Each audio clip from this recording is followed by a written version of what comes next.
Salut à tous! Aujourd'hui, je vais remettre les points sur les i à une journaliste, Aude Favre, qui, sur sa chaîne YouTube, WT Fake, s'est spécialisée dans, je cite, le débunkage de fausses nouvelles. Écoutons-la dans un extrait d'une de ses vidéos qui s'attaque à Aristote Le Rice, un youtubeur qui prétend que Maître Gims appartient à la franc-maçonnerie. Alors oui, juste un truc, la franc-maçonnerie c'est quoi? C'est pas une secte. C'est assez simple d'en sortir et d'ailleurs il y a des francs-maçons juifs, catholiques, musulmans, il y en a même qui ne croient pas en Dieu. Et l'idée, on va dire générale, c'est qu'ils travaillent à l'amélioration matérielle et morale de l'humanité. Et comme ils sont plutôt discrets, comme ça dans leur coin, on les entend pas tous les 4 matins chez Ruquier. Régulièrement, il y a des gens qui se disent ça doit être trop chelou ce qui s'y passe, ils doivent être en train de faire des messes noires, de tuer des poulets avec des barbelés. Bon, Aude, on est d'accord, hein, Aristote Le Rice, il est complètement perché. Mais là n'est pas le problème. En fait, ce qui me gêne dans cet extrait, c'est que tu viens tout simplement de nous faire une apologie de la franc-maçonnerie. Des gens discrets, humanistes, qui œuvrent pour le bien de tous. C'est génial ça. Alors je vais pas t'apprendre que ça, c'est la version officielle, mais qu'à côté, c'est pas forcément ce qui se passe. Alors oui, tu as probablement des gens humanistes au sein de la franc-maçonnerie, mais tu as aussi des types qui s'appuient sur ce réseau pour booster leur carrière et leur business sans aucun scrupule. Je vais te donner le cas par exemple d'un franc-maçon relativement connu, Emmanuel Pierrat, qui était l'avocat de feu Pierre Berger et qui est régulièrement invité sur les plateaux télé de France et de Navarre.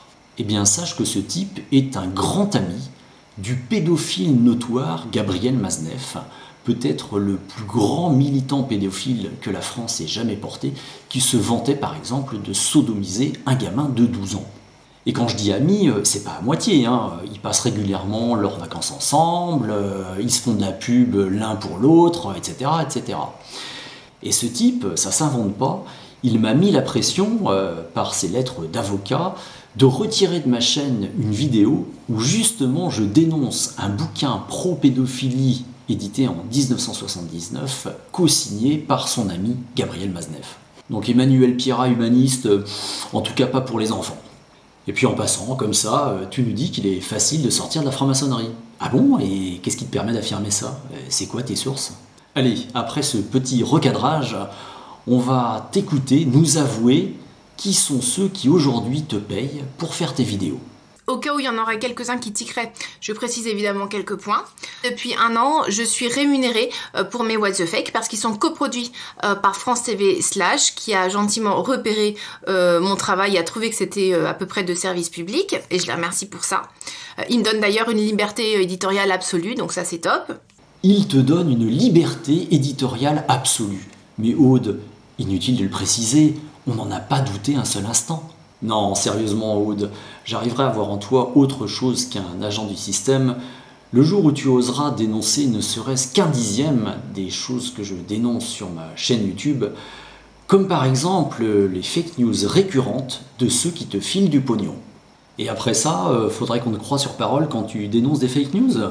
Tu sais ce qu'on dit Aude, quand on veut grimper au cocotier, il vaut mieux avoir le cul propre. Pour finir, je vous invite tous à liker cette vidéo, à vous abonner à ma chaîne et pourquoi pas à me soutenir sur mon compte Tipeee. Sur ce, je vous souhaite une bonne journée.